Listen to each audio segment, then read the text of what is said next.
সম্প্রতি অস্ট্রেলিয়ার সিডনিতে প্রবাসী বাংলাদেশিদের বিনোদনে মাতিয়েছেন ঢাকাই সিনেমার অভিনেতা জায়েদ খান। তার সঙ্গী ছিলেন জনপ্রিয় চিত্রনায়িকা নুসরাত ফারিয়া ও সঙ্গীত শিল্পী প্রতীক হাসান। অস্ট্রেলিয়ার পর এবার লন্ডন মাতাতে যাচ্ছেন আলোচিত চিত্রনায়ক জায়েদ খান। এ যাত্রায় তার সঙ্গে আছেন নগর বাউল খ্যাত ব্যান্ড তারকা মাহফুজ আনাম জেমস। এ উপলক্ষে বুধবার দেশও ছেড়েছেন তারা। আর বিষয়টি এই চিত্রনায়ক এক ফেসবুক স্ট্যাটাসের মাধ্যমে নিশ্চিত করেছেন। জানা গেছে আগামী 26 ও 27 মে লন্ডনে অনুষ্ঠিত হবে বাংলাদেশ ফেস্টিভ্যাল লন্ডন।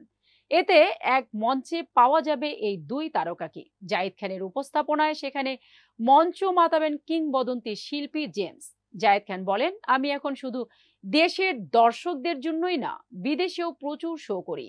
এই তো কদিন আগেও অস্ট্রেলিয়ার বিভিন্ন স্থানে শো করে আসলাম। ভক্তদের জন্য এখন আমাকে দেশ বিদেশে ছুটতে হয়। বেশ ভালো লাগে তাদের ভালোবাসা পেতে।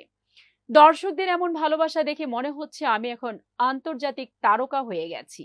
রকস্টার জেমসের প্রসঙ্গ টেনে এই অভিনেতা বলেন, আমার উপস্থাপনায় আমাদের দেশের কিংবদন্তি তারকা জেমস ভাই গান পরিবেশন করবেন। এটা আমার জন্য অনেক বড় আনন্দের। নগর বাউল খ্যাত জেমস ছাড়াও এই আয়োজনে সঙ্গীত পরিবেশন করবেন কণ্ঠশিল্পী প্রীতম হাসান, সাব্বির জামান, দোলা, তৌহিদ আফ্রিদি সহ অনেকেই। এই আয়োজনে বাংলাদেশি শিল্পীদের পাশাপাশি লন্ডনের প্রবাসী শিল্পীরাও অংশ নেবেন। এছাড়াও বাংলাদেশ ফেস্টিভ্যালে আয়োজন করা হয়েছে মেলার। জায়েদ খান অভিনীত সর্বশেষ মুক্তিপ্রাপ্ত সিনেমা সোনার চোর গত ঈদে মুক্তি পায় এটি। এখনো সিনেমাটি প্রেক্ষাগৃহে প্রদর্শিত হচ্ছে।